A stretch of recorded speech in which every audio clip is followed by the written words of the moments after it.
At ito na nga yung pasilip sa bagong bahay na lilipatan namin. Kakaalis nga lang ng mga gamit dito ng ate namin, kaya nga ngayon ko lang siya bibidyohan para makita yung buong kabuuhan niya nung before. Ayan nga siya. Bahay nga to ng ate ng asawa ko. Dito nga yun nakatira, pero dahil nga may another house, Kenemers, stress.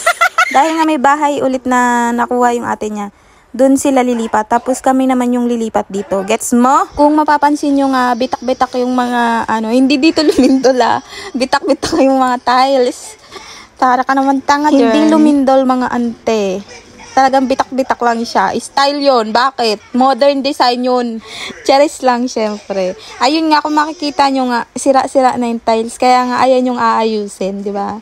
Alam mo, sirain pa din yan. Kaya nga, aayusin muna yung tiles bago namin lipatan. Tsaka napasok pa kasi yung panganay namin, kaya hindi rin kami makapaglipat pa. Sayang naman kasi ilang linggo na lang, tapos na ang pasok. Kaya tapusin na muna ang school bago lumipat. Ganun. At ito nga yung lababo. Ayos naman yung lababo, pero pinapalitan nga namin siya ng, alam nyo, yung double yung ganyan, basta yun. Sa totoo lang, ang nagbibideo na itong video na to ay yung asawa ko, kasi nga hindi na ako nakasama sa kanya nung bumalik siya nung gagawin na nga. Kasi nga napasok pa yung panganay ko, tsaka may client ako, sayang din naman.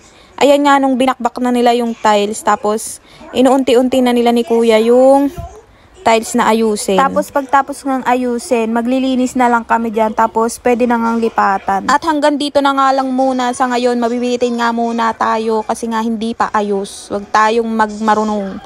Chares!